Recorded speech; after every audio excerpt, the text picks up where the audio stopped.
Hi hello friends, എല്ലാ കൂട്ടുകാർക്കും മൗനരാഗത്തിന്റെ ഇന്നത്തെ റിവ്യൂയിലേക്ക് സ്വാഗതം. അങ്ങനെ ആദ്യം തന്നെ നമ്മുടെ ഗംഗയെ കാണിക്കുകയാണ്. ഗംഗ ആ ഹാളിന്റെ പുറത്തെത്തിയിരിക്കുകയാണ്. എന്നിട്ട് ഫ്രണ്ട്സിനോട് പറയുന്നുണ്ട്, ഈ ഹാള് അത്ര അറിയപ്പെടാത്തൊരു ഹാളാണ്, വളരെ ചെറിയ ഒരു ഓഡിറ്റോറിയമാണ്, അതുകൊണ്ടാണ് അവരിവിടെ വെച്ച് കല്യാണം നടത്താൻ തീരുമാനിച്ചത്.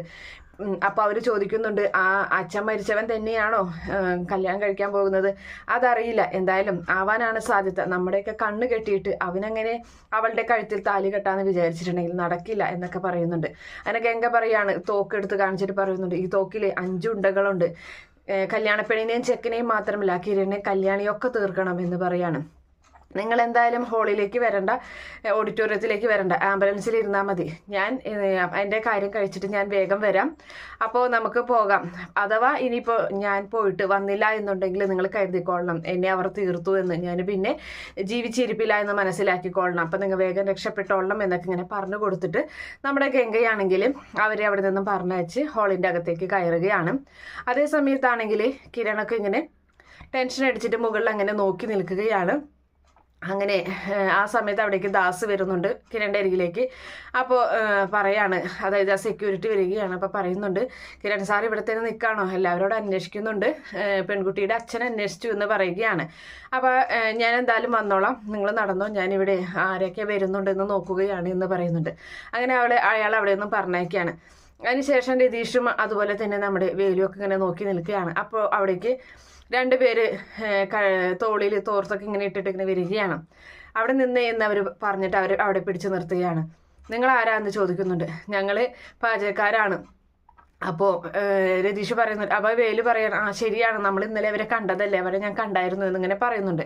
ആ ശരി പൊക്കോ എന്ന് പറഞ്ഞ് അങ്ങനെ അവരെവിടെ നിന്നും പറഞ്ഞയക്കുകയാണ്. അടുത്തതായിട്ട് കൂൾ ഡ്രിങ്ക്സുമായിട്ട് ഒരു പയ്യൻ വരുന്നുണ്ട്. അങ്ങനെ അവനെ അവിടെ പിടിച്ചു നിർത്തുകയാണ്. എന്നിട്ട് അതിൽ നിന്ന് ഓരോ ഗ്ലാസ് കൂൾ ഡ്രിങ്ക്സ് എടുക്കുകയും അതിൽ നിന്ന് ഒരെണ്ണം എടുത്തിട്ട് വേലുവിൻ്റെ കയ്യിൽ കൊടുത്തിട്ട് ദിലീപിന് കൊടുക്കാൻ ആവശ്യപ്പെടുകയും ചെയ്യുന്നുണ്ട് നമ്മുടെ രതീഷ്. അങ്ങനെ അവനെ അവിടെ നിന്നും പറഞ്ഞയക്കുന്നുണ്ട്. എന്നിട്ട് അവനോട് പറയണം, നീക്കൊന്നും തോന്നണ്ട, കാരണം ഈ കല്യാണം നടത്താൻ അത്രയധികം പ്രശ്നങ്ങളും പ്രതിസന്ധികളും മുന്നിലുണ്ട്, അതുകൊണ്ടാണ് എല്ലാവരെയും സംശയത്തിൻ്റെ നിഴലിൽ നോക്കുന്നത് എന്ന് പറയുന്നുണ്ട്. അങ്ങനെ ആ പയ്യൻ അവിടെ നിന്ന് പോവുകയാണ്.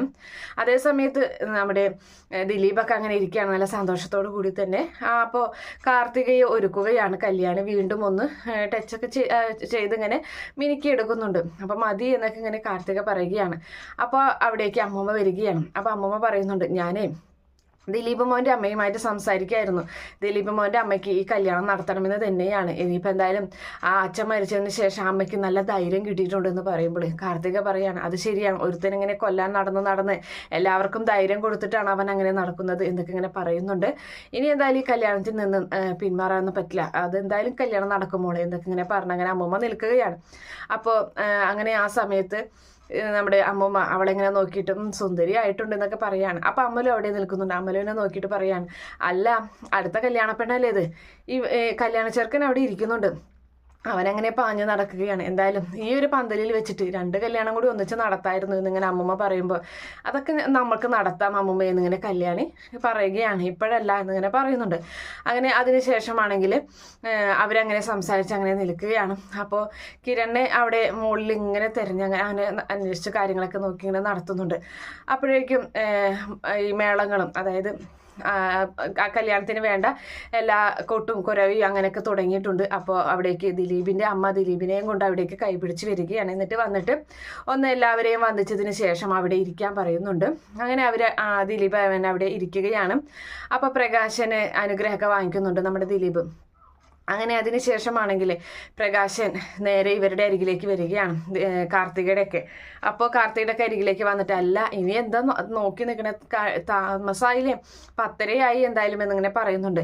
അത് തന്നെയാണ് ഞാനും പറയുന്നത് എന്ന് അമ്മൂമ്മ പറയുകയാണ്. ഇനിയിപ്പോൾ സമയം കളയണ്ട, 11:30 വരെ സമയമുണ്ടെങ്കിൽ നമുക്ക് പെട്ടെന്ന് തന്നെ കെട്ടു നടത്താമെന്നും പറഞ്ഞിട്ട് വായു എന്നും പറഞ്ഞിട്ട് കാർത്തികയുടെ കയ്യും പിടിച്ചിട്ട് അങ്ങനെ വരാണ്. അപ്പോൾ ആ സമയത്താണെങ്കിൽ അതിൻ്റെ ഇടയിൽ നമ്മുടെ കിരൺ അവിടേക്ക് എത്തുന്നുണ്ട്. ഈ പറയുന്ന കാർത്തികയുടെ അരികിലേക്ക്. കിരണേട്ടൻ എവിടെയായിരുന്നു എന്ന് കല്യാണി ചോദിക്കാൻ, ഞാൻ ഇവിടെ തന്നെയുണ്ട്, ഒരുത്തൻ ഇങ്ങനെ പാഞ്ഞ് നടക്കുകയല്ലേ, അതുകൊണ്ട് ഇങ്ങനെ ഞാൻ ഈ ഭാഗത്ത് തന്നെ ഉണ്ട് എന്ന് പറയുകയാണ്. അപ്പോൾ ഇവരെ അനുഗ്രഹിക്കണ്ടേ, അതിന് വേണ്ടിയിട്ടല്ലേ ഞാൻ വന്നത് എന്ന് കിരൺ പറയുന്നുണ്ട്. അപ്പോഴേക്കും കിരണിൻ്റെ ഫോണിലേക്ക് ഒരു മെസ്സേജ് വരികയാണ് കേട്ടോ. അങ്ങനെ ആ മെസ്സേജ് നോക്കിയിട്ട് കിരൺ ഇപ്പോൾ വരാമെന്നും പറഞ്ഞ് അവിടെ നിന്നും പോവുകയും ചെയ്യുന്നുണ്ട്.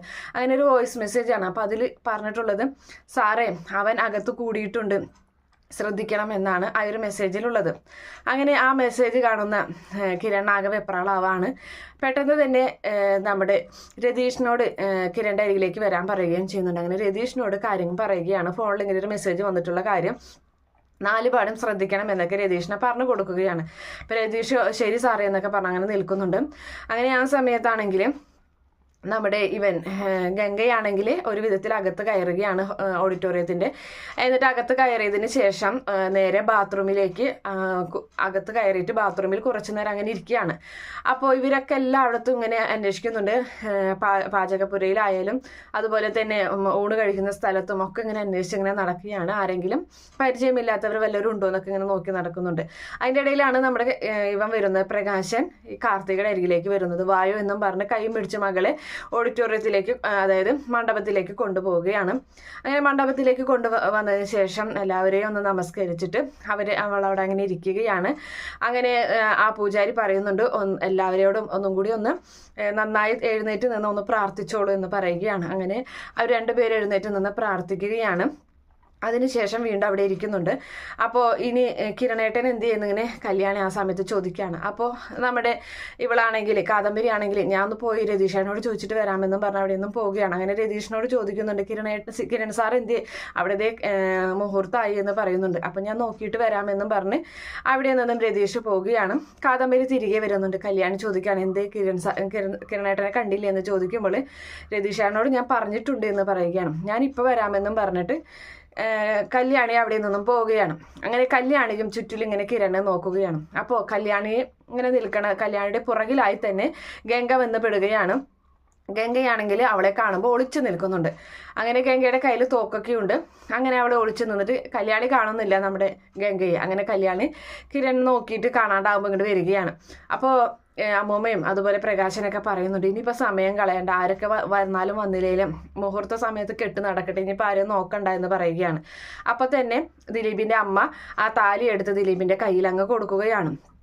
അങ്ങനെ ദിലീപാണെങ്കിലും ആ താലി എടുത്തിട്ട് നേരെ നമ്മുടെ കാർത്തികയുടെ ഇത്രയും നാളും കാത്തിരുന്ന ഒരു വിവാഹം അവളുടെ കഴുത്തിൽ അങ്ങ് താലി കെട്ടുകയാണ്. കുറേ അകലെയായിട്ട് നമ്മുടെ ഈ ഗംഗ തോക്ക് ചൂണ്ടി അങ്ങനെ അവർക്ക് നേരെ നിൽക്കുന്നുണ്ട്. എന്തായാലും താലി കെട്ട് ഭംഗിയായി തന്നെ കഴിഞ്ഞിട്ടുണ്ട്. എല്ലാവരുടെയും സന്തോഷം അവരെല്ലാവരും ആശീർവദിച്ചുകൊണ്ട് പൂവൊക്കെ വെതറി അങ്ങനെ നിൽക്കുകയാണ്. അവിടെയാണെങ്കിൽ കിരണിനെയും അതുപോലെ വേലുവിനെയും രതീഷിനെയും ആ സമയത്ത് ഇല്ല, ആ മണ്ഡപത്തിലോ ആ ഹാളിലായിട്ടോ ഇല്ല. അപ്പോൾ ഈ പറയുന്ന ഗംഗ അവരെ ഇങ്ങനെ ദേഷ്യത്തോടു കൂടിയിട്ട് ആ തോക്ക് ചൂണ്ടി അങ്ങനെ നിൽക്കുന്ന ഭാഗത്തോടു കൂടിയാണ് എന്തായാലും ഇന്നത്തെ എപ്പിസോഡ് അവസാനിക്കുന്നത്.